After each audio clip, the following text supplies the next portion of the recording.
En yarıcan baxala 4,5 milyon somdan. Yine gerislərdə onca çıxarıb verəcək yurttaşlar. Salam aleyküm. Bugünkü lokasiyamız Ürgənç City'dən 80 kvadrat metr 3 kanal kvartiranı satığa çıxartır. Əmmə şəraiti var.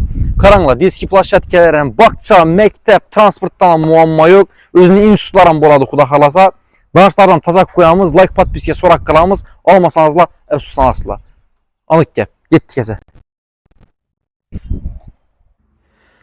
Hürmet avlanışlarımız cayımıza mı yetib gəldik yine 5-ci etaja çıxdıq. Hər etajda 4 kvartiradan ayaqımız tiyələrimiz mıramır etilgən, devallarımız fondan çıxıb bürdü. Bizən cayımız işü cayına eşiklərimiz dəmir eşiklər qoyulğan, şifiyələrimiz MDF, bismillahda bəs abzorumuz başımız. Girgəndən yine koridor xanalarımız əlaqıda, ayaqımız tiyəz, səşkə, buğan, doğru laminat döşəbərsə boladı. İmbiyədəki musurla yığına bərk durub.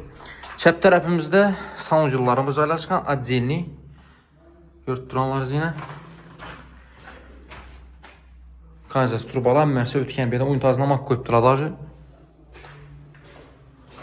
Bir anda yine bir xana. Bu aynamız bir anda tərəfə qaran. Kuxnyamızın aynası, balkonumuz aran tərəfə qaran tutdaşsa. 80 kvadrat metr. Xanamız spalnya. Xalasanızla zala təsilə xalasınızla spalnya. İndi hər kim özünü o ayna xərab etə verədir. Bir anda yine bir xana ilə. Qaysi geniyorsa şunu spalnya zala tipərə verəsilər.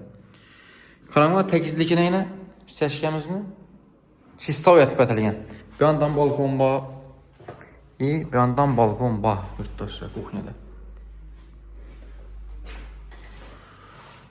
Tak. Mesutda əcayib. Edəndə, töründə məscidin.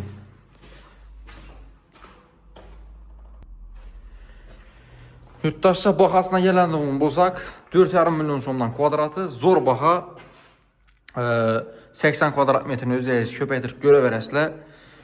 Köp işimiz indi nə desəm ətəliyən bərabər polam köp pul yetədə gəl çistoy səşkət həmən də sizi doğru laminat döşişlə divarlarınız padmaya qurulğan şpaklovka tartıb xalanla aboy xalanla ataçinta bu bərabərsə 5 etajdan 5-ci etajı hissətib ötəmiz danışlardan təşəkkür qoyamız isə like podpiskiya soraq qalamız kanala abunə olsun istən çıxarmanla sağ olunla baxılınla.